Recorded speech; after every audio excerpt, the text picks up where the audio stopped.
is Georgia Sepic. See, 9-10 years back, I was approached from one of the resettlement agencies if I am interested actually to provide housing to refugees. I said, well, why not? We live in Phoenix, Arizona. This is traditionally mostly Hispanic community. It's like, aren't they refugees? So the answer was no. Legal refugees that are actually placed, resettled by the federal government. Every year there is roughly about 3,000 people that are resettled to the Phoenix area through 4 resettlement agencies right here in the city of Phoenix. And what actually makes this community unique is partnership, support from one to another group. The innovative housing idea actually came through interaction and receiving more and more refugees from different countries. As each group would come in and they were placed at my properties, I actually did see that there is huge difference from one to another ethnic group.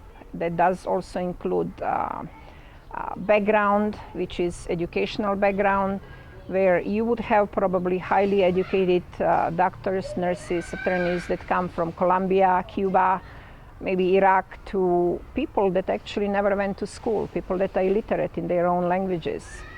So each community, what I call community, particular ethnic group, did have their own challenges and issues.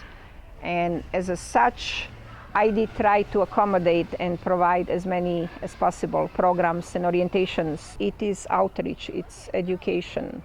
When people are willing to open their minds to actually accept and learn, and learn in a sense, yes, it is not always that people are looking for the financial help to need. This is also needed, but it is actually, as I said, volunteers, organizations that come out and actually mentor, work the families, teach them everything, whatever we take for granted in our lives, that yes, the children must go to school, yes, we are entitled to have a car, but yes, we have to know that in order to have a car, we have to have a car insurance, we have to know that yes, small children have to have car seats.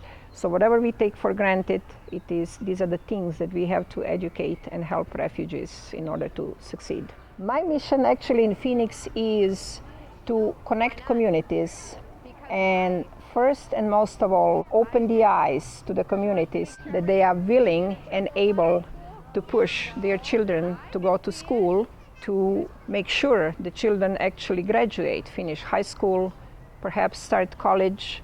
And first and most of all, it is to empower the individuals, empower the women, to empower the families. Neighborhoods are changing, new ideas, new thoughts are coming in, new customs are coming in. And sometimes, unfortunately, people are not open to accept these things. Refugees are people, they went through lots of things, lots of rough, tough time. But neighborhoods, when you come in, everything changes. Schools, they have to provide some type of liaisons, whatever, to make adjustment a little bit easier.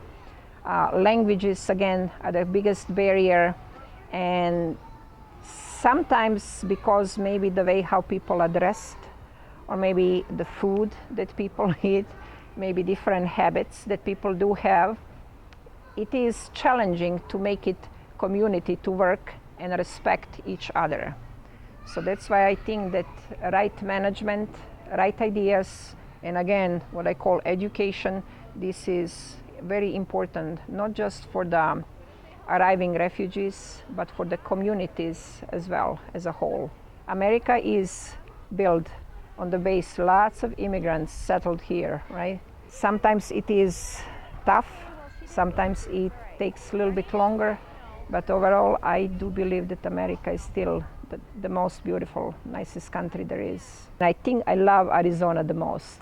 It's great people, the way of life, and it's just, superb. I love it. That's my home here.